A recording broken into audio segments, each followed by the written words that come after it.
اعوذ باللہ من الشیطان الرجیم بسم اللہ الرحمن الرحیم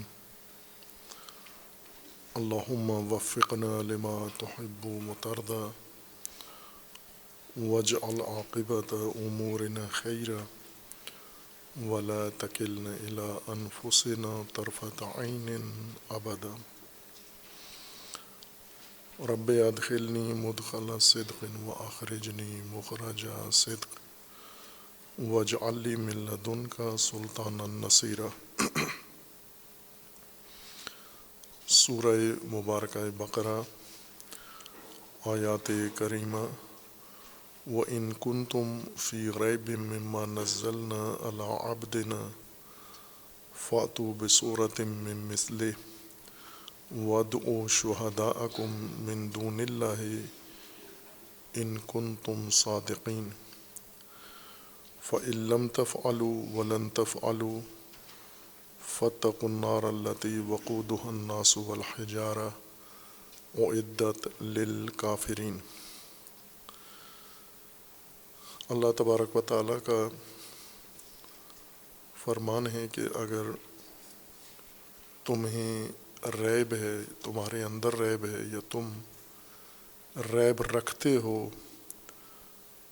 مما نزلنا قرآن کے متعلق، اس منشور دین کتاب کے متعلق بد اعتمادی ہے و بدگمانی ہے تمہارے اندر، اور تم یہ سوچتے ہو کہ یہ اللہ کا کلام نہیں ہے بلکہ کسی غیر اللہ کا، من دون اللہ کسی کا کلام ہے، یا رسول اللہ صلی اللہ علیہ وآلہ وسلم نے خود بنا لیا ہے یہ کلام، یا کسی سے تعلیم لیا ہے، یا کسی اور کا کلام نقل کیا ہے، اگر یہ تمہارا گمان ہے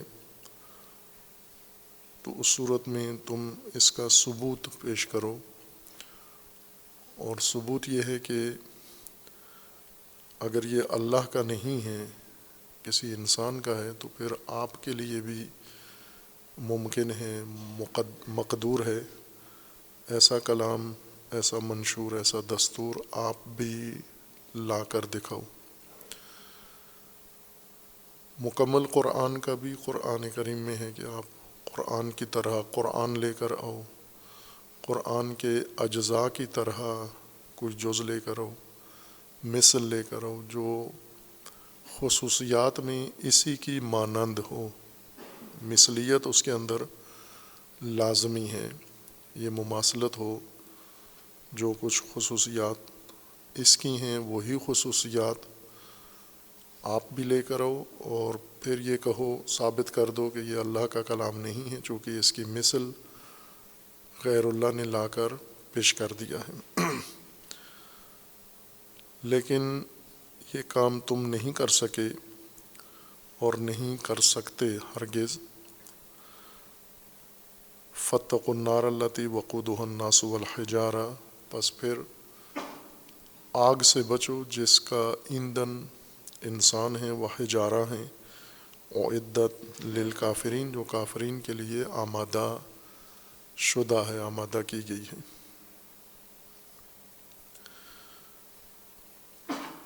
اور یہ تحدی قرآن کی مطلق ہے، عمومیت رکھتی ہے، تمام ادوار کے لیے، تمام انسانی نسلوں کے لیے ہے، کہ اگر اس کے اللہ کا کلام ہونے میں تمہیں شک ہے تو پھر اس کا مثل لانا آسان ہے، ممکن ہے، چونکہ جو کسی انسان نے کیا ہے دوسرے انسان کے لیے بھی ممکن ہے یہ سب کچھ انجام دینا۔ اور اگر نہیں کر سکے، اس کو بھی اللہ کا کلام نہیں مانتے، خود بھی عاجز ہیں اس جیسا لانے سے، تیسری صورت آگ ہے و جہنم ہے جو تمہارے سامنے ہے۔ ایک یہ ہے کہ تم قرآن کو مان لو، قبول کر لو، ایمان لے آؤ، ایمان اس بات پر کہ یہ جو کچھ نازل ہوا ہے اللہ کا کلام ہے، اور اس بات پر کہ جو شخصیت یہ کلام لے کر آئے ہیں وہ اللہ کی طرف سے مبعوث ہیں، وہ نبی ہیں، وہ رسول ہیں اللہ تبارک و تعالیٰ کے۔ اور وہی جو پہلی آیت میں گزرا ہے عبدیت، کہ اطاعت، عبدیت اختیار کرو، یا اس کے مقابلے میں اس کی مانند لے کر آؤ۔ اگر یہ دونوں کام نہیں کرتے، عبدیت بھی اختیار نہیں کرتے اور اس کی مانند لانے سے بھی عاجز و قاصر ہیں، پھر آگ، تیسری صورت شک بچتی ہے آپ کے لیے، آگ ہے، نار ہے، جہنم ہے، جو آمادہ کی گئی ہے کافرین کے لیے، منکرین کے لیے اور ہٹ درمی کرنے والوں کے لیے، جس کا ایندھن انسان ہے و حجارہ ہے۔ اب یہ واضح بات ہے کہ اللہ تبارک و تعالیٰ نے ہدایت کے لیے منشور دین نازل کیا ہے، اور اس دین کے متقابل انسان کے لیے جو صورت ہے وہ فقط عبدیت کی ہے، اطاعت کرے، اس منشور کو قبول کرے، اس پر عمل کرے، اس کے جز جز کو اپنی زندگی میں لاگو کرے اور اس منشور کے مطابق اپنا نظم و نظام زندگی قائم کرے۔ اگر یہ نہیں کرتا، عبدیت نہیں کرتا، تو اس صورت میں مثلیت لے کر آئی، یعنی اس کے مماثل لے کر آئی کہ اس سے بہتر یا اس جیسا انسان خود کر سکتا ہے، اس جیسا یا اس سے بہتر نظام اور ہدایت انسان فراہم کر سکتا ہے۔ بنیادی ان آیات کے اندر جو محور ہے وہ یہی ما نزلنا ہے، دستور و منشور و دین جو اللہ تبارک و تعالیٰ نے نازل کیا ہے ہدایت کے طور پر، جس کی پہچان ہدایت ہے، اور ہدایت انسان کی اصلی بنیادی ضرورت ہے، جامع ہدایت، خلقت سے لے کر انسان کے آخرت تک، یہ انسان کی اصلی حاجت ہے و ضرورت ہے، اور وہ ضرورت اللہ تبارک و تعالیٰ نے انسان کے لیے فراہم کی ہے دین نازل کر کے۔ اور انسان اگر اس اللہ کی فراہم کی گئی ہدایت کو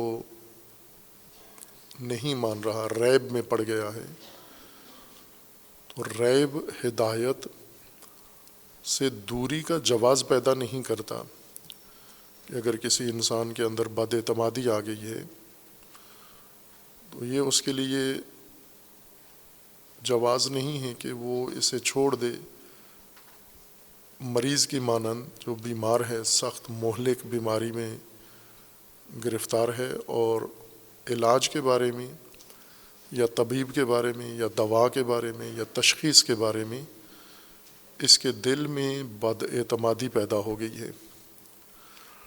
تو یہ جو بد اعتمادی ہے اس کو ختم کرنا چاہیے، اس مریض کو بد اعتمادی ختم کرنا چاہیے، چونکہ اگر یہ علاج کے متعلق ریب میں پڑ گیا ہے تو اس حالت کا انسان کو نقصان ہے، ہلاکت و موت یا بیماری کی شدت، یہ نتیجہ ہے اس کا ریب کا۔ ریب انسان کے لیے موزوں حالت نہیں ہے، نامناسب ترین حالات انسان میں سے ایک یہی ہے کہ انسان ریب کی حالت میں زندگی گزار رہا ہو، یعنی عدم اطمینان، عدم اعتماد۔ انسان جس شعبے میں بھی ہو، اگر وہ ریب کے اندر زندگی گزار رہا ہے، پہلا نتیجہ اس کا انسان کو یہ ملے گا محرومیت، ہدایت سے محروم ہے، یا اگر علاج کروانا چاہتا ہے اور علاج کے طریقے پر اس کے اندر ریب آ گیا ہے تو نتیجہ اس کا بیماری، موت اور ہلاکت ہے۔ یا اگر کسی اور شعبے میں زندگی کے ذیلی شعبوں میں بھی اگر ہم اس کو نتیجے کو دیکھیں تو ریب ہلاکت و محرومیت کا سبب ہے۔ ریب سے نکلنا ضروری ہے انسان کے لیے، اور ریب کی وجوہات اور اسباب انسان کی جانب سے ہیں، خصوصاً جب ایک قابل اعتماد، تسلی بخش راستہ انسان کے سامنے موجود ہو، مطمئن راستہ ہو، معیاری راستہ ہو، لیکن انسان اس کے بارے میں بدگمان ہو جائے، بد اعتماد ہو جائے، تو یہاں پر نتیجہ اس راستے کے ضرر میں نہیں ہوگا۔ یعنی انسانوں نے اگر کوئی علاج قبول نہیں کیا تو علاج کا نقصان ہوگا، طبیب کا نقصان ہوگا، دوا کا نقصان ہوگا، تشخیص کا نقصان ہوگا۔ انہیں ذرا برابر بھی اس ریب کا جو مریض کے دل میں ہے انہیں کوئی ضرر نہیں پہنچنا۔ اور چونکہ طبیب ہیں اور طبیب اپنے فریضہ کے مطابق مریض کو ہر حال میں اس نے اصلاح کرنی ہے، اس کی بیماری کا علاج کرنا ہے۔ اس نے علاج کی راہ میں رکاوٹ ریب ہے، یعنی مریض کی نفسیاتی حالت یا قلبی حالت، بد اعتمادی اور بدگمانی کی حالت ہے، اور طبیب ہی کا کام ہے کہ مریض کی یہ حالت نکالے، مریض کو اس کیفیت سے بھی نکالے۔ اس کیفیت سے نکالنے کی کئی اسباب ہیں، طریقے ہیں۔ ایک یہ کہ اسے سمجھائے، اگر باشعور ہے، بافکر ہے مریض تو اسے سمجھا سکتا ہے، بیماری کی وضاحت کر سکتا ہے، دوا و تشخیص کی وضاحت کر سکتا ہے، اور اس کو مطمئن کرے۔ جب مریض مطمئن ہو جاتا ہے کہ جو طبیب میرے لیے تشخیص دے رہا ہے یہ درست ہے، تو مریض آمادہ ہو جاتا ہے علاج کے لیے، اور علاج ہو بھی جاتا ہے اور بچ بھی جاتا ہے۔ جیسے آئے روز ہم دیکھتے ہیں، یہ معمول ہے انسانوں کے اندر، کوئی دل کا بیمار ہو گیا ہے، قلبی بیماری ہے، اس کی شریانیں بند ہیں اس کی، اور طبیب کے پاس جاتا ہے، طبیب تشخیص دیتا ہے اس کے لیے کہ آپ کی شریانی خون کی رگیں بند ہیں، لیکن مریض کو اعتماد نہیں ہوتا طبیب کی بات پر، لہٰذا حاضر نہیں ہوتا یہ علاج کرنے کے لیے۔ اور نتیجہ اس کا یہ ہے کہ اگر تب مریض حاضر نہیں ہے تو چند دن کے اندر اس کو حملہ ہوگا، دورہ پڑے گا، اور یہ موت کی حد تک آگے جا سکتے ہیں، اور جاتے بھی ہیں۔ بہت سارے مریض ہیں جو یا طبیبوں کی طرف رجوع نہیں کرتے یا رجوع کرتے ہیں لیکن انہیں اعتماد نہیں ہوتا، اسپتال پر اعتماد نہیں ہے، ڈاکٹر پر اعتماد نہیں ہے، طریقہ علاج پر اعتماد نہیں ہے، اور اس کے بجائے دوسری چیزوں کا سہارا لیتے ہیں۔ مثلاً اگر انہیں طبیب تشخیص دیتا ہے کہ آپ کا آپریشن ہوگا آپ کے دل کا، اور بائی پاس ہوگا، اور آپ کے یہ جو بندش ہے شریانوں کی اسے کھولا جائے گا آپریشن کے ذریعے سے، لیکن مریض یعنی یہ مان لیتا ہے کہ میں مریض ہوں، دل کا مریض ہوں، طبیب کے تشخیص دیے ہوئے علاج پر مطمئن نہیں ہے۔ اسی کو ریب کہتے ہیں۔ شکوک ہیں، شبہات ہیں، جہالت ہے، یا جو بھی موانع ہیں جس وجہ سے وہ ذہنی طور پر حاضر نہیں ہیں اس طبیب سے علاج کرانے کے لیے، اور خود طبیب کو کہتا ہے، یا طبیب جب پوچھتا ہے کہ اگر آپ نے آپریشن نہیں کرانا تو پھر کیا کرو گے، تو وہ کہتا ہے میں اس کے لیے کسی پیر کے پاس جاؤں گا، دم پڑوا لوں گا، پھونک مروا لوں گا، کوئی ایسی چیز نوش کر لوں گا، کہیں سے تبرک لے کے کوئی مقدس کسی جگہ سے مس کی ہوئی چیز میں کھا لوں گا، اور باقی جو رائج طریقے ہیں ان طریقوں سے میں اپنا علاج کرا لوں گا۔ یہ مثل ہے، مثلیت ہے کہ طبیب کے پاس جو طریقہ ہے، دوا ہے، اس کی مثل اس نے لے کر آیا ہے کہ میں جا کر روحانی طریقے سے یا کسی عطائی طریقے سے میں اپنا علاج کرا لوں گا۔ اور کثرت سے کرتے ہیں لوگ، جہاں شعور کم ہو، جہالت زیادہ ہو اور لا علمی زیادہ ہو، فہم کم ہو، جیسا مثلا ہماری قوم ہے کہ وہ اس بے شعوری میں مبتلا ہے، کثرت سے مبتلا ہے، اور آئے روز ہلاک بھی ہوتے ہیں، مر بھی جاتے ہیں اپنی اسی ریب کی وجہ سے۔ کشتگان ریب ہیں یہ، چونکہ انہیں اس نظام پر اعتماد نہیں ہے، یا بعض لوگ ہیں جو اس کے بارے میں ریب ڈال دیتے ہیں، شبہات ایجاد کرتے ہیں۔ عموماً یہ جعلی روحانی معالج طبی طریقے پر ان کے دلوں میں ریب ڈال دیتے ہیں، جس سے ان کا اعتماد اٹھ جاتا ہے۔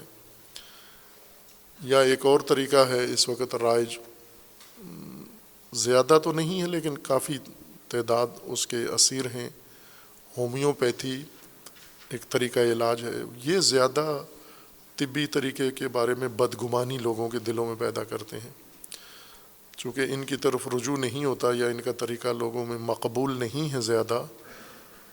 اپنے کاروبار کے لیے مریضوں کے دلوں میں ریب ڈالتے ہیں رائج طریقہ علاج کے بارے میں، اور ان کی باتوں کی وجہ سے کثرت سے لوگ اس ریب میں پڑ بھی جاتے ہیں۔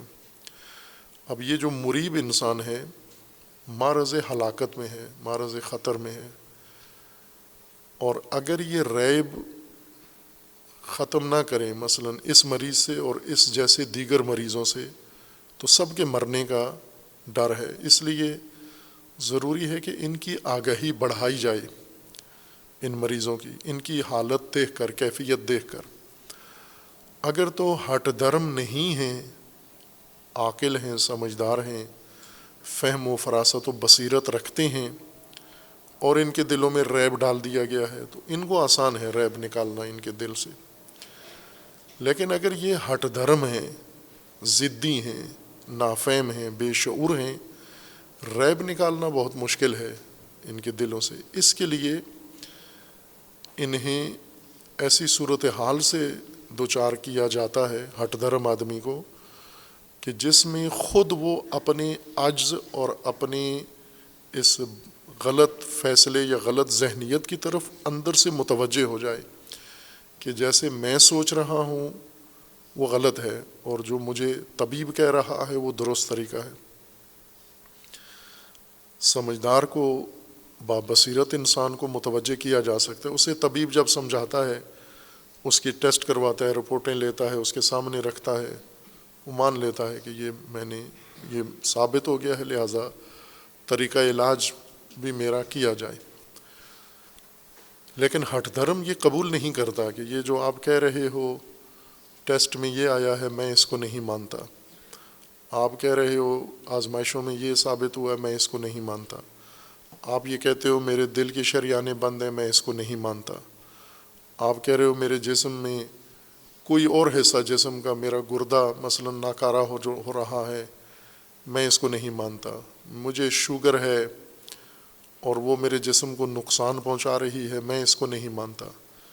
ایک کثیر تعداد ہٹ دھرم ہو جاتے ہیں، اور اس ہٹ دھرمی کی بنیاد پر اعتماد ان کا نہیں ہوتا طریقہ علاج پر۔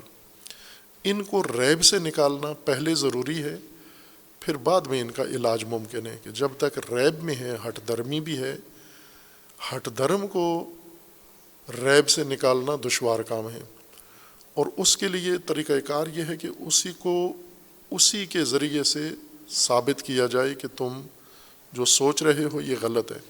یعنی مریب انسان کو، ریب میں گرفتار انسان کو، ریب کے اندر مبتلا انسان کو ریب سے نکالنے کے لیے خود اسی کی حالات اور اسی کی کیفیات سے فائدہ اٹھایا جائے۔ کہ ماہر طبیب یہ کام کرتے ہیں، جن کو پتہ ہوتا ہے کہ جب تک یہ مریض ذہنی طور پر علاج کے لیے تیار نہیں ہوتا، اس کا علاج نہیں کیا جا سکتا۔ اور یہ ضدی بھی ہے، ہٹ دھرم بھی ہے، اور آمادہ بھی نہیں ہے۔ تو پہلے اس کو آمادہ کیسے کیا جائے۔ یہاں جو طبیب ہے اسے اگر نفسیات کا بھی علم ہو، وہ سوجھ بوجھ رکھتا ہو انسان کی شخصیت سوچ کو سمجھنے کا، تو وہ پہلے اس کے ریب کو خود اسی کے ذریعے سے ختم کرے گا، یعنی اسی کو ایسی کیفیت میں مبتلا کر دے کہ یہی مریب انسان، ریب میں گرفتار انسان تشخیص دے لے، یا اس کے ذہن میں یہ بات آ جائے کہ میں جو سوچ رہا ہوں وہ درست نہیں ہے۔ ایک طریقہ اس کا یہ ہے کہ جس پر اس کو اعتماد نہیں ہے ایک شق یہ رکھی جائے، اور دوسری چیز جو اس کے ذہن میں جس کے بارے میں حسن ظن ہے، جو اس کے ذہن میں بات قریب لگتی ہے اس کو، جو محتمل ہے، ایک شق وہ رکھی جائے، ایک شق جو طبیب اسے بتا رہا ہے اور یہ نہیں مان رہا، اس کے ذہن میں ریب ہے۔ دوسری وہ صورت ہے جو مریض خود رجحان رکھتا ہے اس کی طرف کہ یہ اس وجہ سے ہو سکتا ہے، جیسے ایک شخص ہے جو دل کا مریض ہے اور اس کے ذہن میں یہ گمان ہے کہ میرا شریان بند نہیں ہے، میرے معدے کا مسئلہ ہے، مجھے کسی اور تکلیف میں مشکل کی کوئی اور ہے میری۔ اس صورت میں اس مریض کو ان دو کیفیتوں کے درمیان کھڑا کیا جائے کہ ایک طرف جو آپ کا طبیب کہہ رہا ہے کہ آپ کی شریانیں بند ہیں، دوسری طرف سے آپ کا خیال یہ ہے کہ آپ کو معدے کی مشکل ہے، ہاضمے کی مشکل ہے۔ ان دونوں میں آپ طبیب تو ثبوت دے رہا ہے آپ کو، اس نے آزمائشیں کروائی ہیں، ٹیسٹ لیے ہیں، اور ان کے ذریعے سے آپ کو بتا رہا ہے کہ آپ کے اندر یہ مشکل ہے، آپ اس کو نہیں مانتے، اعتماد نہیں کر رہے۔ اب جو آپ کہہ رہے ہو اس کے ثبوت لا کے دو کہ آپ کو معدے کا مسئلہ ہے برفرض، اس کا ثبوت لو، آپ کے پاس معدے کی خرابی کی جو ثبوت ہیں وہ آپ فراہم کرو، اور اس مریض کو ان دونوں کے درمیان یہ موقع دیا جائے کہ جس چیز کو نہیں مان رہا طبیب کی تشخیص کو، اس کا بھی یہ ثبوت پیش کرے، اور جو خود تشخیص دیے ہوئے ہے یا کسی کے ذہن کی وجہ سے اس میں یہ بات آئی ہے اس کا بھی ثبوت پیش کرے۔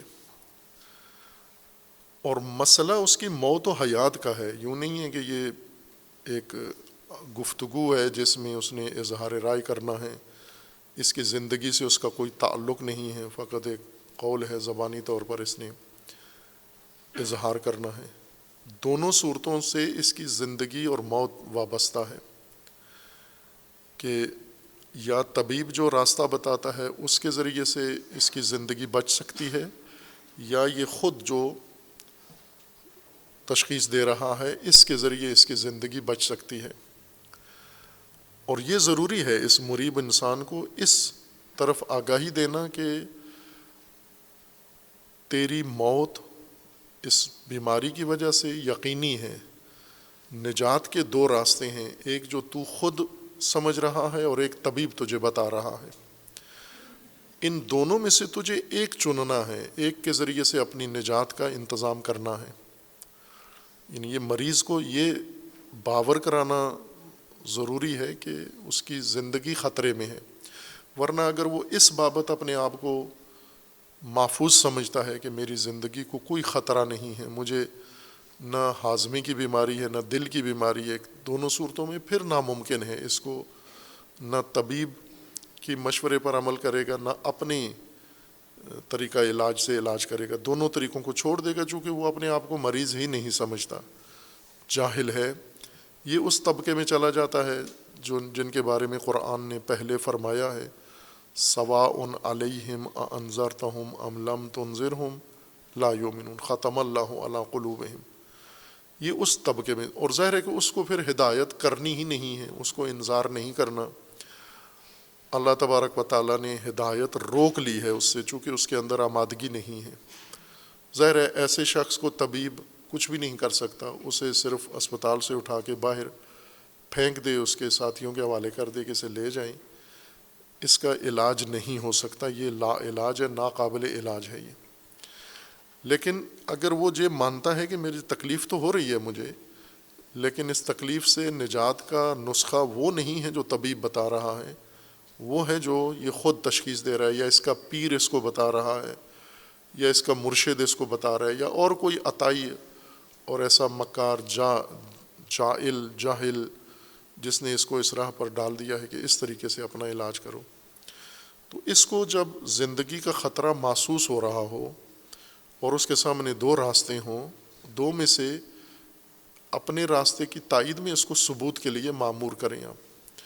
جو یہ نہیں ثابت کر سکتا، چونکہ طبیب کے سامنے واضح ہے بیماری کہ اس کو معدے کی کوئی تکلیف نہیں ہے، اس کی شریان بند ہے، لہٰذا اگر یہ ثبوت لینے بھی جائے تو اس کے پاس نہیں ہے ثبوت، اور نہ ملے گا اور نہ مل سکتا ہے۔ طبیب کیوں وثوق سے کہہ رہا ہے کہ نہ کوئی روحانی پیشوا نہ کوئی غیر روحانی پیشوا ہرگز اس کا مدعا ثابت نہیں کر سکتا، چونکہ طبیب کے اوپر حقیقت واضح ہے، روشن ہے کہ اس کی شریانیں بند ہیں۔ اب یہ جتنا بھی ثبوت لائے اس کے معدے کا، اس کو کہیں سے بھی نہیں ملے گا، اس لیے طبیب وثوق کے ساتھ اس کو اس صورتحال میں پیش کرتا ہے کہ آپ لے کر آؤ، ثبوت لے کر آؤ کہ آپ کو معدے کی تکلیف ہے۔ اگر آپ ثبوت لے آئے تو ٹھیک ہے، میں بھی مان لوں گا، لیکن کہاں سے ملے گا ثبوت؟ چونکہ طبیب کو تو حقیقت مریض معلوم ہے، اور یہ بھی ایک غور طلب بات ہوتی ہے ہدایت کے لیے، خصوصاً یہ مثال جو روایات کے اندر بھی پیش کی گئی ہے، یہی بہترین مثال یہ ہے کہ مریض بائیں کہ مشکل مریض میں ہے، درد بھی مریض کے اندر ہے، بیماری مریض کے اندر ہے، تکلیف مریض کے اندر ہے، لیکن فہم طبیب کو ہے۔ مریض یہ نہیں کہہ سکتا کہ چونکہ مجھ میں ہے بیماری میں تجھ سے بہتر سمجھتا ہوں۔ یہ ہدایت کے لیے بہترین نمونہ ہے، اور عام لوگ خواہ وہ مسلمان ہوں، غیر مسلم ہوں، وہ غربی ہوں، شرقی ہوں، وہ متدین ہوں نہ ہوں، کسی فرقے سے تعلق رکھتے ہوں، یہ طبیب کو نہیں کہہ سکتے کہ مریض بیماری میرے اندر ہے، میں تجھ سے بہتر سمجھ سکتا ہوں۔ ان کا مکمل اعتماد ہوتا ہے طبیب کے اوپر، اس میں مذہب، فرقہ اور علاقہ، لسان، قوم، ذات کا کوئی دخل نہیں ہے۔ یہ اس صورت میں ہوتا ہے کہ اگر ان کا دماغ ٹھکانے ہو، ان کی عقل ٹھکانے ہو، یہ احمق نہ ہوں، صفی نہ ہوں، سمجھدار ہوں، باشعور ہوں، یہ ہر صورت میں اپنی مشکلات کے لیے طبیب پر اعتماد کرتے ہیں۔ یہی موضوع ہدایت میں بھی ہے۔ ہدایت میں مشکل قوم کے اندر ہے، مشکل سماج کے اندر ہے، مشکل اس معاشرے کے اندر ہے، لوگوں کے اندر ہے، گھرانے کے اندر ہے، عورتوں مردوں کے اندر ہے، چھوٹے بڑوں کے اندر ہے۔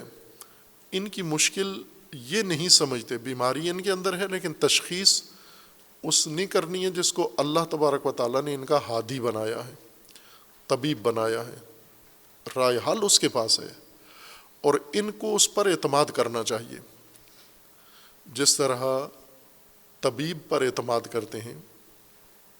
اگر اللہ کی طرف سے طبیب منسوب ہونا شروع ہو جائیں تو یہ لوگ ان پر بھی بد اعتمادی کر دیں گے۔ ابھی چونکہ طبیب ان کے اپنے کالجوں سے پڑھ کر آتے ہیں، اپنی یونیورسٹیوں سے پڑھ کر آتے ہیں، سیکھ کر آتے ہیں، یہ ان پر اعتماد کرتے ہیں۔ لیکن اگر ایسا ہو کہ اللہ تبارک و تعالیٰ کسی طبیب کو علم دے، تجربہ دے، صلاحیت دے، بصیرت دے، کالج سے نہ پڑھا ہوا ہو، اللہ نے اس کو یہ توفیق دے دی ہے، کوئی بھی اس پر اعتماد نہیں کرے گا چونکہ اللہ نے اس کو بنایا ہے۔ اگر کالج سے پڑھ کر آیا ہے تو یہ قابل اعتماد ہے، لیکن اگر دین سے اللہ تبارک و تعالیٰ نے اس کو بنایا ہے، یہ قابل اعتماد نہیں ہے۔ یہ ریب ہے ان کے اندر موجود ہدایت کے بارے میں، لیکن عملی طور پر اگر ہم دیکھیں تو طبیب کے بارے میں ریب نہیں ہوتا۔ اکثر لوگوں کی مشکل طبی حل ہو جاتی ہے، علاج ہو جاتا ہے، صحت و سلامتی ان کو مل جاتی ہے، بحال ہو جاتی ہے ریب نہ ہونے کی وجہ سے۔ طبیب کی مہارت کا اتنا دخل نہیں ہوتا جتنا مریض کے اعتماد کا دخل ہوتا ہے طبیب کے اوپر۔ لیکن جب ہدایت کی باری آتی ہے، یہ ریب ان کے دلوں میں رکاوٹ بن جاتا ہے، ہدایت نہیں لیتے یہ لوگ، اس رکاوٹ کی وجہ سے محروم رہ جاتے ہیں۔ اب مشکل اصل تو گمراہی تھی ان کی، کہ اصل تو انہیں آگاہ کرنا تھا کہ آپ کو اللہ تبارک و تعالیٰ نے خلق کیا ہے، انسان بنایا ہے، اور آپ کا ایک مقصود ہے خلقت کا، آپ کو پرورش پانی ہے، آپ کو اپنی صلاحیتیں پروان چڑھانی ہیں، اپنی قابلیتیں کمالات تک پہنچانی ہیں۔ یہ اصل مسئلہ تو یہ تھا تمہارا، لیکن ریب نے آ کر تمہیں روک لیا ہے، اس پرورش سے، تکامل سے روک لیا ہے ریب نے، اور وہ بہت ضروری کام ہے پرورش۔ پہلے ریب نکلے گا، پھر تمہاری پرورش ہوگی، ہدایت ہوگی۔ اس لیے اللہ تبارک و تعالیٰ نے ان کی پرورش کے لیے، ان کی ربوبیت کے لیے، ان کے دلوں میں جو رکاوٹ ہے ریب، پہلے اس کو پیش کیا ہے۔ عبدیت اختیار کرو، اعبدوا ربکم، عبدیت اختیار کرو اپنے رب کی، اور اس کی ثبوت اور نشانیاں بتا دی ہیں۔ لیکن یہ نہیں ہے آمادہ عبدیت کے لیے، اور نہیں کر رہے ہیں۔ کیوں نہیں کر رہے ہیں؟ چونکہ ریب ہے تمہارے دلوں کے اندر، اور ریب کی وجہ سے تم نے اللہ تبارک و تعالیٰ کی ہدایت کو، ربوبیت کے نظام کو چھوڑ کر انداد بنا لیے، ند بنا لیے ہیں، اور انداد تمہیں نہیں کر پا رہے، انداد تمہاری پرورش تکامل نہیں کر سکتے، تمہیں بہکا دیا ہے، تمہیں انسانیت سے ہٹا کے جانوروں کی طرف شہوتران بنا دیا ہے انداد نے۔ اندادی نظام نے تمہیں ایک جانور کا درجہ دے دیا، جبکہ ربوبی نظام میں تمہارا انسانی مقام تھا۔ تو یہ اندادی نظام نے تمہیں مسخ کر دیا ہے، اور اللہ کے نظام سے دوری کی وجہ تمہارے اندر ریب ہے۔ یہ ریب صاف کرنا ضروری ہے تمہارے اندر سے۔ ریب صاف کرنے کے لیے اگر یہ باشعور ہوں تو ظاہر بد اعتمادی پیدا ہی نہیں ہوتی۔ تبلیغ سے، تعلیم سے، تشریح سے، قرآن پڑھنے سے حقیقت واضح ہو جاتی ہے۔ لیکن اگر خود قرآن پر ہی بد اعتمادی ہو جائے، پھر کیا کریں؟ پھر ان کی ایک طرف سے قرآن رکھیں اور ایک طرف ان کا اپنا سوچ رکھیں، اور پھر انہیں کہیں کہ اگر یہ قرآن کو نہیں مانتے تو جو خود سوچتے اس کا ثبوت لے کر آؤ۔ اور جیسا طبیب کو پتہ ہے کہ ان کے پاس کوئی ثبوت نہیں ہے، اسی طرح اللہ تبارک و تعالیٰ کے علم میں ہے کہ ان کے پاس کوئی ثبوت نہیں ہے، کہاں سے یہ قرآن کی مثل کہاں سے لائیں گے؟ یعنی یہ ہدایت جو انسان کی فطرت، انسان کی خلقت اور انسان کی حقیقت کے عین مطابق ہے۔ ہدایت، ربوبیت و خلقت ہم آہنگ ہیں آپس میں۔ خالق اللہ ہے، اللہ تبارک و تعالیٰ نے یہ وجود ایجاد کیا ہے، مخلوق پیدا کی ہے، اور مکمل آگاہی کے ساتھ اس کے لیے پرورش کا نظام بھی بنایا ہے، اس کے لیے ہدایت بھی رکھی ہے۔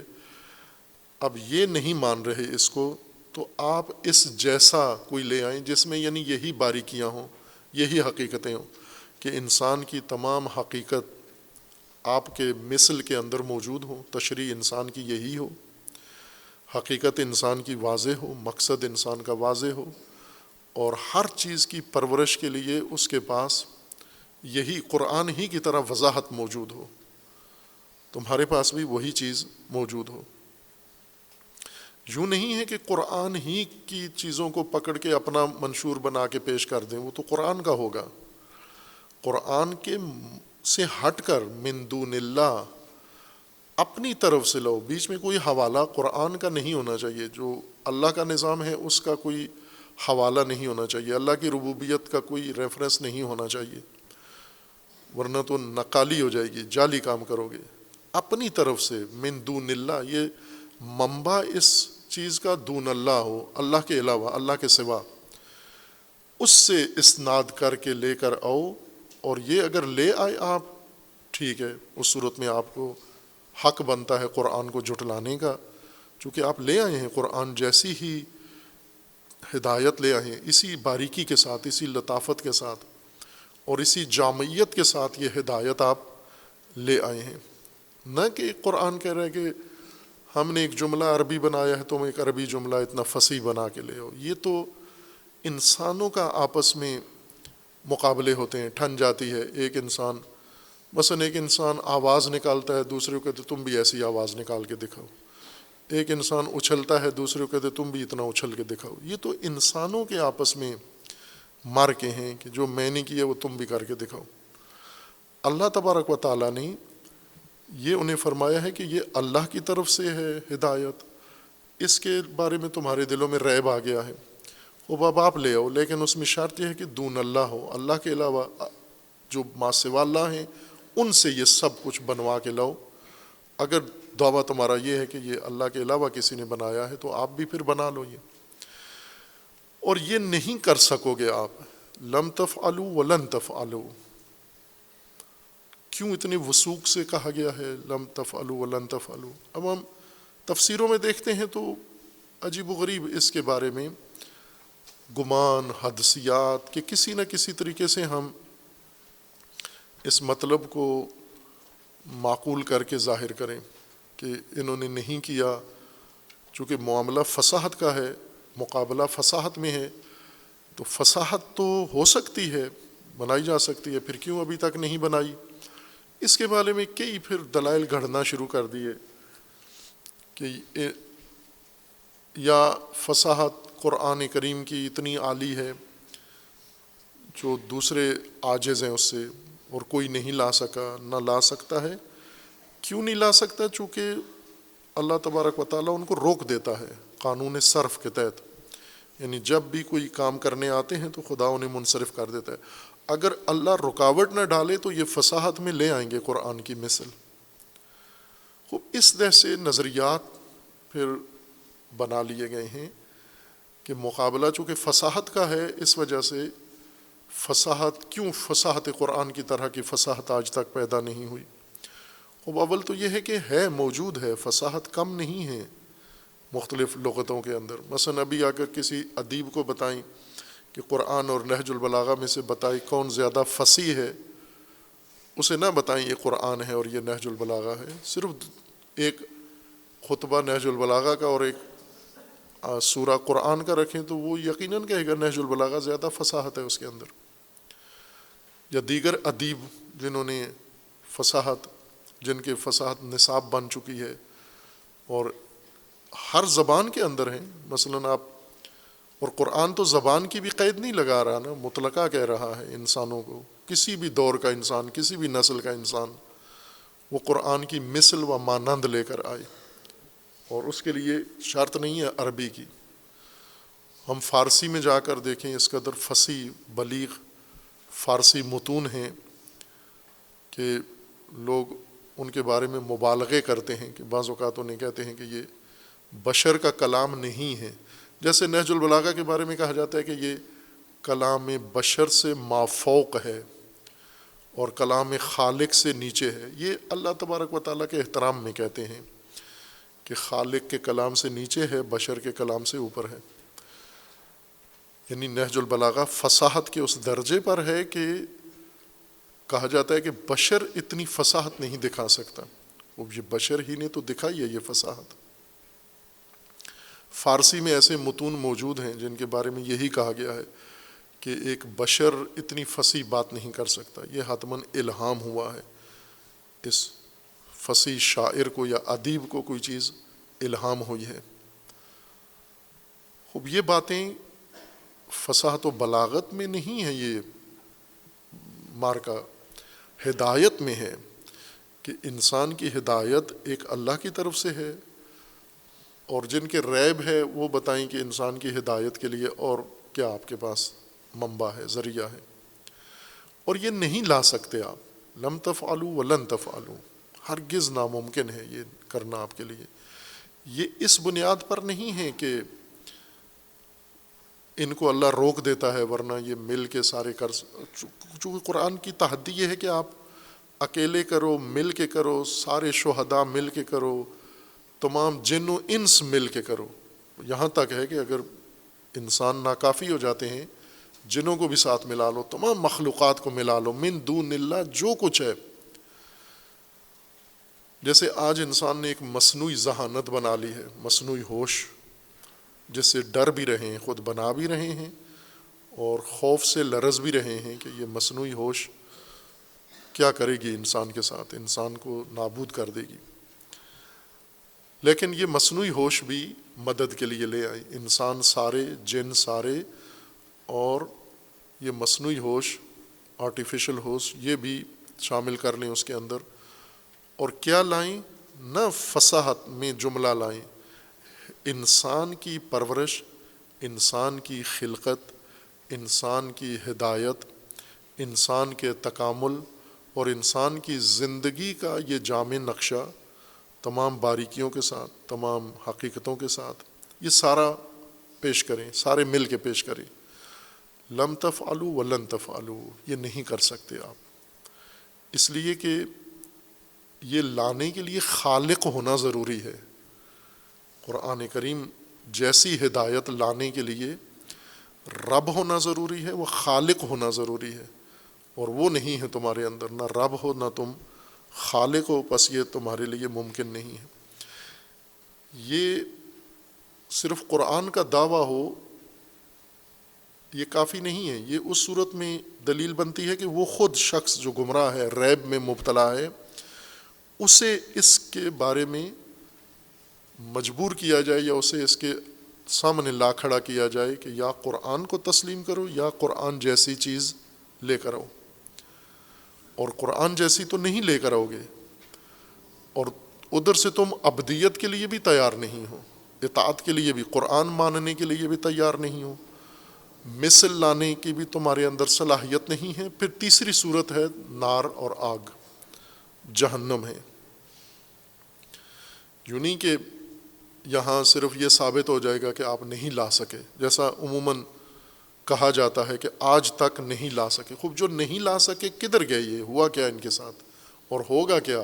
یہ جو موجود ہیں، نہ قرآن کو مانتے ہیں، نہ قرآن کے مثل لاتے ہیں، ان کے ساتھ کیا ہوگا؟ جو پہلے گزر گئے ہیں، نہ قرآن کو مانا، نہ قرآن کی طرح کی کوئی چیز لائے. تیسری چیز قرآن نے جہنم و آگ رکھی ہے. مثلا اس وقت جو موجود انسان ہیں، جن کی باری ہے، ابھی یہ تحدی کی باری ان کو ہے، قرآن ان سب کو کہہ رہا ہے کہ یا اعبدوا ربکم، اور انداد نہ بناؤ، یا پھر فاتو بصورت من مثلہ، اعبدوا یا فاتو، یا مثل لو یا ابدیت اختیار کرو. اور انہوں نے دونوں کام نہیں کیے. یہی موجودہ نسل انسانوں کی بشمول مسلمانوں کے، مسلمانوں نے قرآن مان تو لیا لیکن ابدیت تو نہیں ہے قرآن کی، ابدیت اللہ کی نہیں ہے، اطاعت نہیں ہے. اور بات اطاعت کی ہے کہ یا ابدیت اختیار کرو یا مثلیت لے کرو. انہوں نے دونوں ترک کیا ہوا موجودہ انسان نے. اللہ کا نظام بھی ترک کیا ہوا ہے، قرآن کی مثل بھی نہیں لا سکے. تو تیسری شک ہے پھر ان کے سامنے، اور وہ ہے فاتقوا النار التی وقودها الناس والحجارہ. پھر تیسری شک جہنم ہے، آگ رہ جاتی ہے.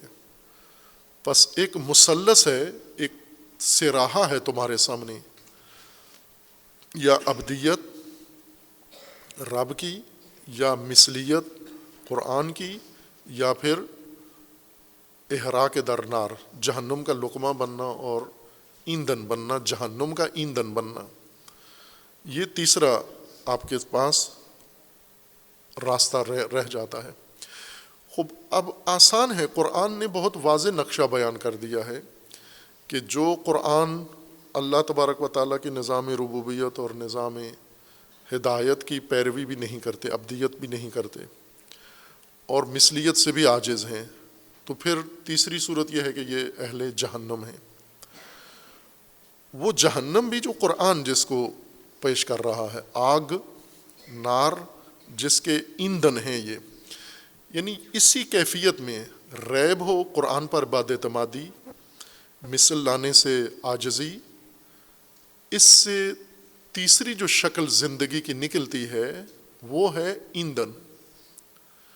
یہ ایندھن ہے، آگ کا ایندھن ہے. یہ جو آگ جلے گی ان کے ذریعے سے جلے گی، یہ جلیں گے یہ اس کے اندر. قرآن چھوڑنے سے اور مثل لانے سے عاجز ہونے کے بعد جو کچھ ہوگا وہ انہی کے ساتھ ہوگا. یہ جلیں گے. اس تیسری صورت میں جو آگ بھڑکے گی اس میں یہ جلیں گے یہ سارے.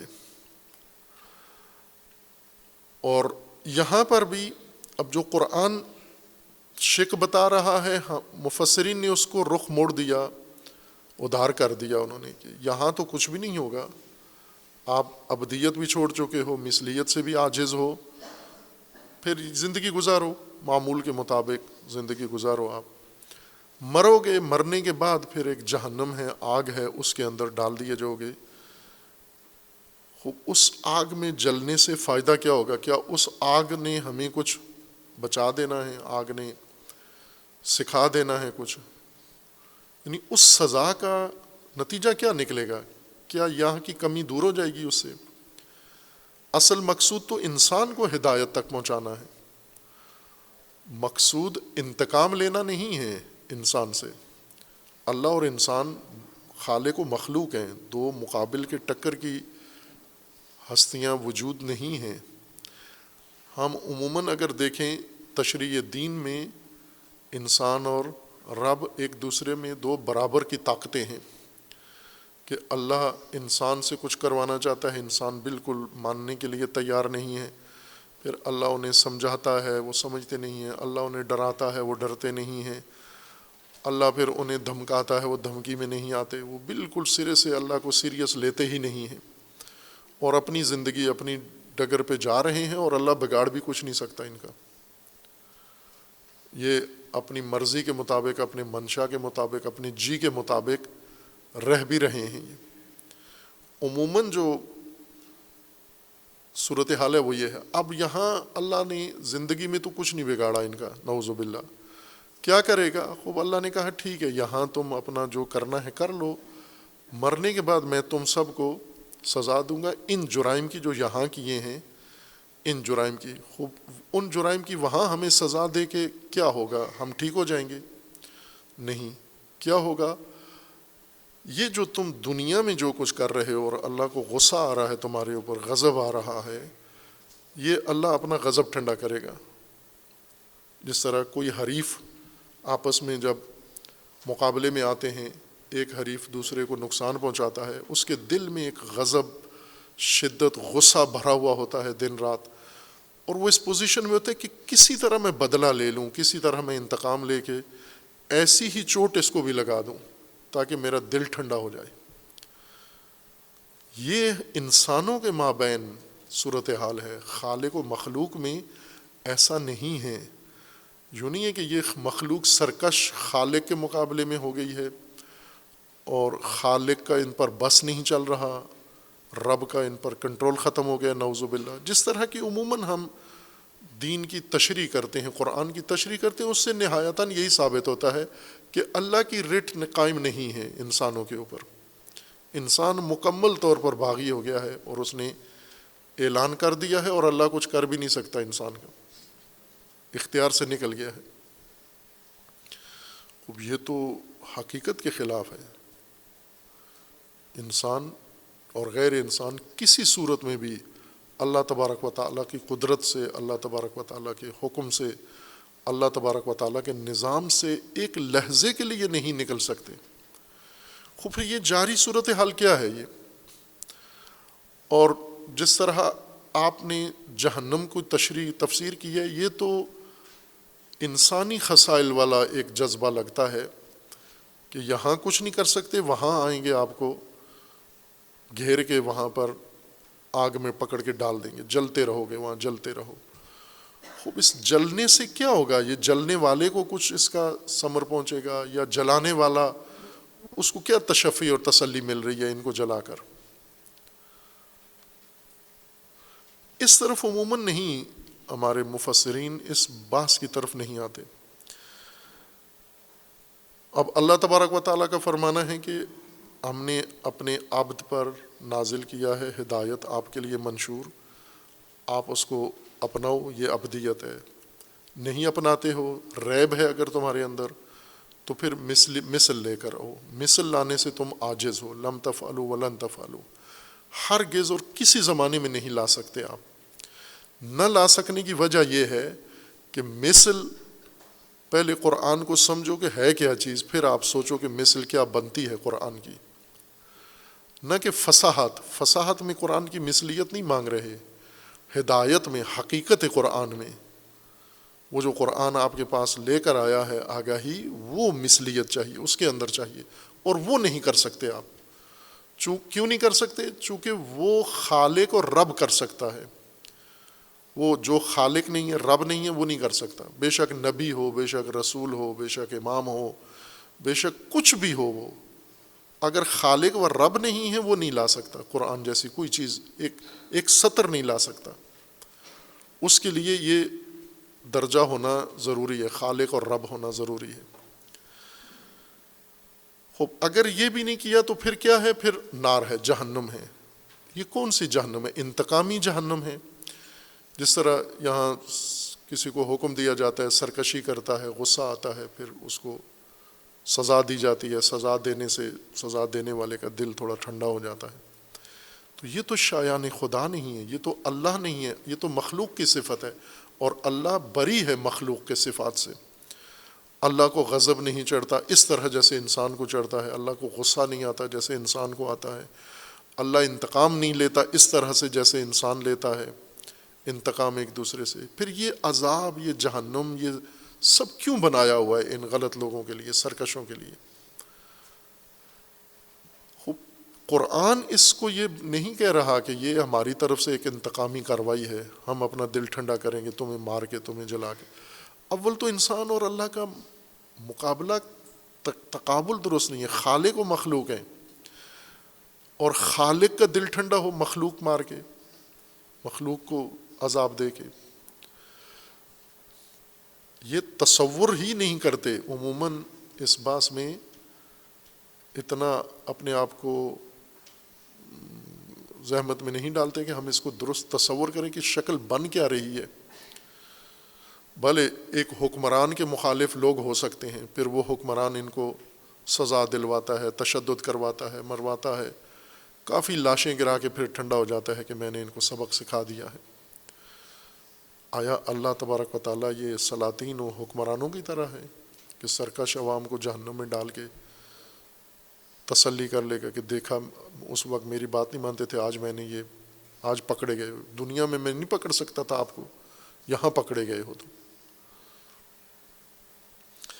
یہ جو جہنم ہے، یعنی تیسری شق ہے، یہ انسان کی روش کا نتیجہ ہے، نہ کہ اللہ تبارک و تعالیٰ کی طرف سے ایک انتقامی کارروائی ہے. یہ انسان کی اسی زندگی کا نتیجہ ہے. جس طرح بہشت ایک نتیجہ ہے، جہنم بھی ایک نتیجہ ہے، ایک طبیعی نتیجہ ہے، نیچرل نتیجہ ہے، نہ مصنوعی نتیجہ، نہ قراردادی نتیجہ ہے. ہم ایک بیج گاڑتے ہیں، پودا، اور اس پودے کو پانی نہیں دیتے، اس کی حفاظت نہیں کرتے، اس کی رکھوالی نہیں کرتے. نتیجہ کیا ہے؟ پھر یہ نہیں ہے کہ غصے میں آ کے پودے کو اکھاڑ کے پھینک کے کاٹ دیتے ہیں، اس کو ٹوکا مار کے ریزہ ریزہ کر دیتے ہیں غصے میں آ کر.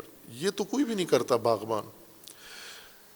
وہ پودا جسے کھاد نہیں ملی، وہ پودا جسے پانی نہیں ملا، وہ پودا جس کی حفاظت نہیں ہوئی، نتیجہ کیا ہے؟ سزا کیا ہے؟ خشک ہو جائے گا، مرجھا جائے گا. یہ نتیجہ ہے اس کا.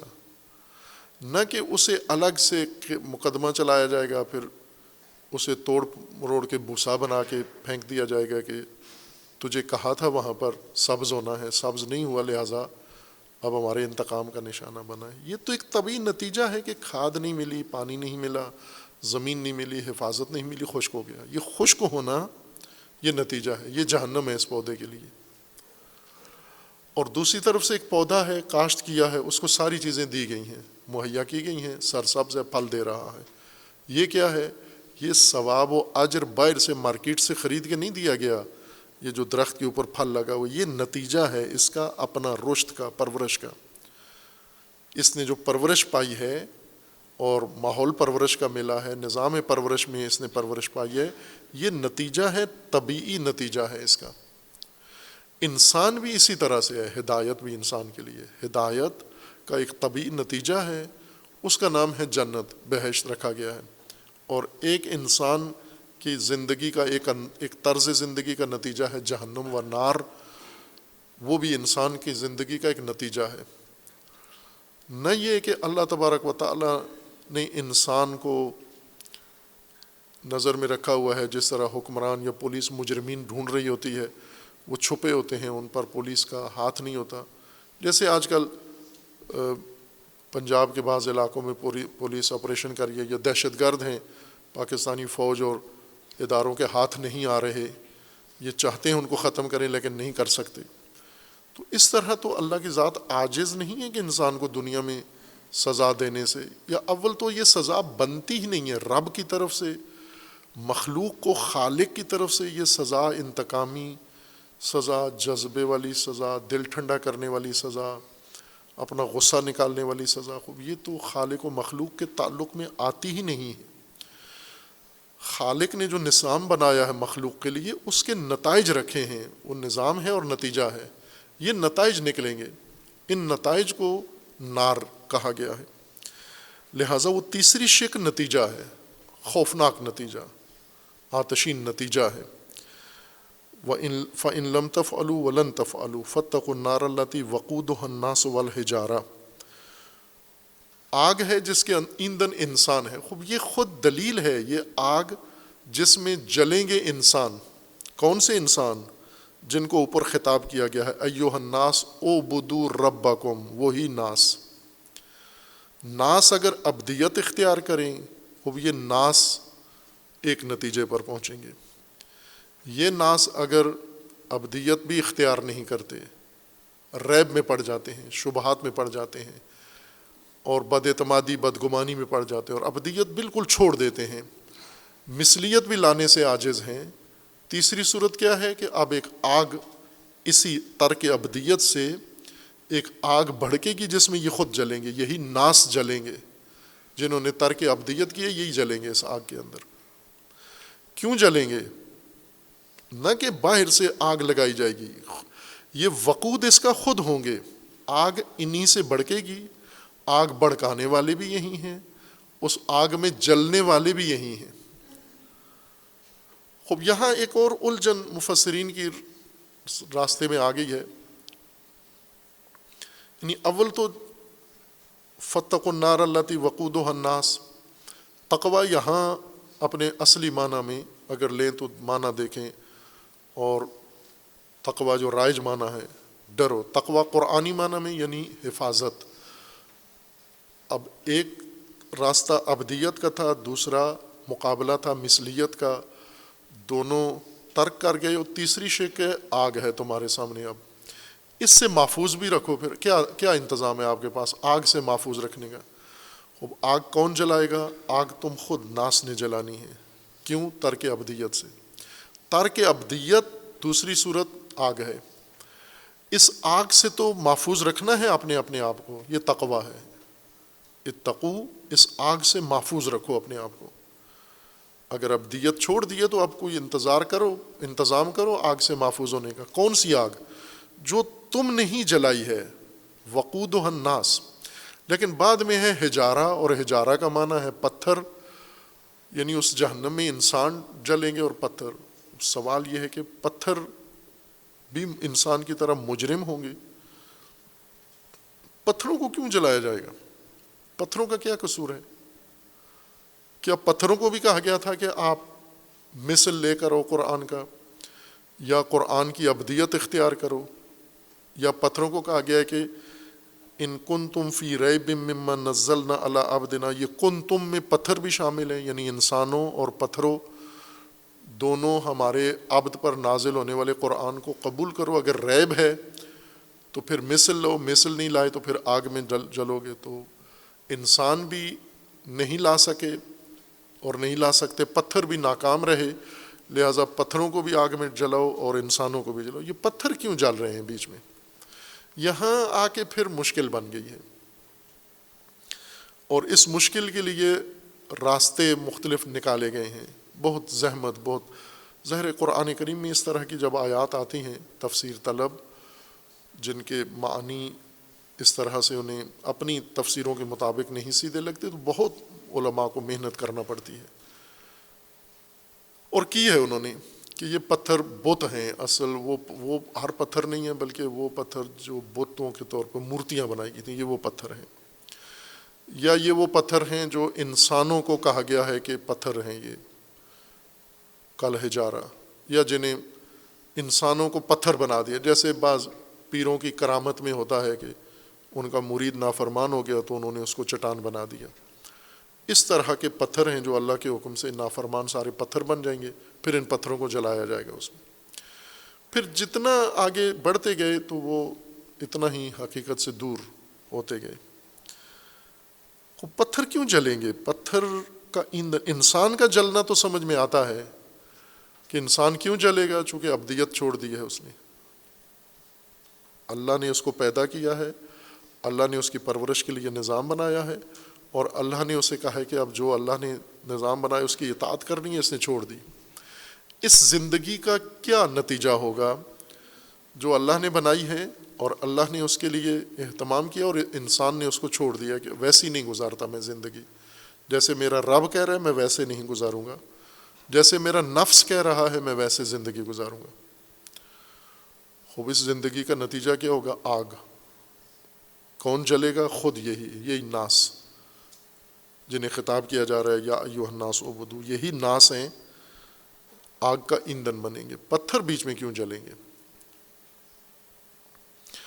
بعضوں نے یہ کہا کہ پتھر اس لیے کہ انسانوں کو آگ نہیں لگتی اور پتھروں کو آگ لگ جاتی ہے، چونکہ انسان، جیسے ہندو مردہ جلاتے ہیں تو مردے کو نہیں آگ لگتی کسی صورت میں بھی، آپ اس کو آگ جتنی دکھائیں جسم آگ نہیں پکڑتا، چونکہ مشتعل نہیں ہے، انسان کا جسم کے اندر جو مواد ہے وہ اشتعال والا نہیں ہے، مشتعل ہونے والا نہیں ہے،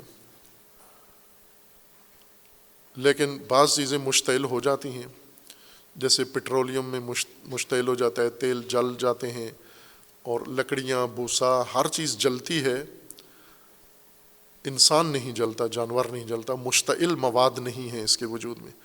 اصل جلانا انسان کو مقصود ہے، لیکن چونکہ انسان سے آگ نہیں بھڑکائی جا سکتی، لہذا پتھر آگ بھڑکانے کے لیے ڈالے جائیں گے، پھر اس بھڑکی ہوئی آگ میں انسانوں کو ڈالا جائے گا۔ تو پتھر اس لیے آگ بھڑکانے کے لیے کوئی وسیلہ چاہیے، اس وجہ سے ڈالے جائیں گے۔ نہ، وقود اور وقود میں فرق ہے۔ وقود جو چیز جلتی ہے، وقود جلنا ہے یا جس کے ذریعے سے آگ بھڑکتی ہے۔ اور بھی توجیحات ہیں، بعضوں نے کہا کہ کچھ پتھر ایسے ہوتے ہیں جنہیں رگڑنے سے آگ نکلتی ہے، تو یہ وہ پتھر ہوں گے جو پہلے آگ جلانے کے لیے رگڑا جائے گا، اور پھر اس کے بعد انسان اس آگ میں ڈال دیے جائیں گے اور جلیں گے۔ لیکن ہمیں قرآن سے ہدایت سمجھنے کے لیے، اور وہ بھی جس طرح قرآن نے فرمایا کہ سیدھی ہدایت ہے، مبین ہدایت ہے، اتنی پیچیدہ نہیں ہے جتنا آپ نے اس کو دور لے گئے ہیں، سیدھی سیدھی بات تھی کہ ابدیت اختیار کرو اپنے رب کی۔ اگر شک ہے اب رب نے ابدیت کے لیے جو مواد دیا ہے، ما نزلنا ہے، ہم نے جو اپنے بندے پر نازل کیا، اس کو پیروی کرو۔ اگر اس میں ریب ہے، نہیں مانتے، تو مثل لا کے ثابت کر دو کہ یہ اللہ کا نہیں ہے، بندے کا کلام ہے، پھر آپ حق بجانب و حجت تمام ہے، اور وہ آپ کر نہیں سکے اور نہ کر سکتے ہو آپ۔ تو تیسری صورت یہ ہے کہ ابدیت بھی آپ نے چھوڑ دی، مثل بھی نہیں لا سکے، تو پھر یہ تیسرا راستہ آگ والا ہے۔ آگ جس کا ایندھن انسان ہے، یعنی انسان بھڑکائیں گے یہ آگ، اور جلیں گے انسان اس میں۔ پتھر بیچ میں کیوں جلیں گے؟ پتھروں کا تو کوئی قصور نہیں ہے، پتھروں کو تو کوئی سزا نہیں مل رہی ہے، انسانوں کو سزا مل رہی ہے۔ پتھروں نے اس آگ میں کوئی منفی کردار ادا نہیں کیا ہے۔ خب یہ قرآن خود وضاحت کرے گا کہ یہ پتھر کیا ہیں، کون سے پتھر ہیں یہاں پر جو جلیں گے، اور ان کا جلنا ضروری ہے۔ ان ناس بھی جلیں گے، حجارہ بھی جلیں گے، اور حجارہ اس آگ کے ذمہ دار ہیں، جیسے ناس ذمہ دار ہیں، حجارہ بھی ذمہ دار ہیں اس آگ کے۔ اس لیے دونوں کی بھڑکائی ہوئی آگ ہے، ناس و حجارہ دونوں کی بھڑکائی ہوئی آگ ہے، اور دونوں کا جلنا اس میں نتیجہ ہے۔ جس طرح پہلے کہا کہ یہ نار وہ پاداشی نار یا انتقامی نار نہیں ہے، یہ نار نتیجہ ہے، خود انسانوں ہی کی بھڑکائی ہوئی آگ ہے جو انسانوں ہی کو جلائے گی۔ اور اس میں جیسا قرآن نے بھی کہا ہے کہ اس میں خاکستر نہیں ہوں گے انسان، آگ تو خاکستر کر دیتی ہے، یہ مردہ جو ہندو جلاتے ہیں وہ کو خاک ہو جاتا ہے، ایک بڑا الو لکڑی رکھتے ہیں، اس کے اوپر مردہ رکھتے ہیں، وہ آخر کار بالکل ہڈی بھی جل جاتی ہے، گوشت بھی جل جاتا ہے، بالکل خاکستر ہو جاتا ہے، کباب نہیں بنتا۔ کباب تو تھوڑی سی آگ دکھانے سے جسم بنتا ہے، زندہ حیوان یا انسان کا جسم معمولی آگ دکھائیں تو کباب بنتا ہے، لیکن اگر اس کو آگ میں رکھیں، دبا دیں تو وہ بالکل خاکستر ہو جاتا ہے۔ جیسے بسا اوقات بلڈنگوں کو، گھروں کو، فیکٹریوں کو آگ لگتی ہے، اس کے اندر پھنسے ہوئے انسان یا گاڑیوں کو، وہ بالکل خاکستر ہو جاتے ہیں، اور وہ خاک ان کی اٹھا کے وہ گنگا میں بہا دیتے ہیں، کسی دریا میں پھینک دیتے ہیں۔ یہ ان کا ایک طریقہ کار ہے ہندوؤں کا، تو وہاں تو خاکستر ہو جاتی ہے۔ قرآن فرماتا ہے یہ آگ جو جلانی ہے، جو انسان نے خود بھڑکائی ہے، اس میں خاکستر نہیں ہوگا، ان کی جلدیں جلیں گی، پھر دوبارہ نئی جلدیں آ جائیں گی، خاکستر نہیں ہوں گے۔ یہ کیسی آگ ہے کہ جو جلائی ہے خاکستر بھی نہیں ہونے دے رہی ہے، اور بجھ بھی نہیں رہی ہے، اور کسی مرحلے میں ختم بھی نہیں ہو رہی ہے، بڑھتی ہے تو بڑھتی چلے جائے گی، اور اس میں انسان اضافہ ہوتے جائیں گے۔ یہ آگ میں قدم قدم پہ آگ انسانوں کو لگتی رہے گی۔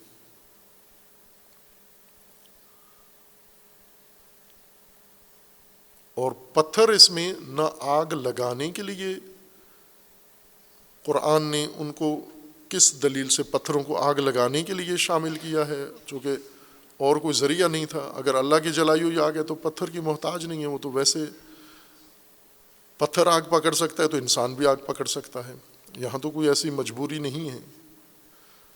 اگر پٹرول کہا جاتا کہ پٹرول ڈالا جائے گا تو وہ تو سمجھ میں آتی تھی، لیکن پتھر تو آگ پکڑنے والی چیز نہیں ہے۔ خوب یہ نہیں وضاحت کی گئی کہ یہ پتھر بیچ میں کیسے کیا ہے۔ مفسرین نے اپنے حد تک کوشش کی ہے اس کو حل کرنے کے لیے، لیکن ظاہر ہے جب مطلب بنیاد سے ہی کھسکا ہوا ہو تو پھر اس کو فٹ کرنا بہت مشکل ہوتا ہے۔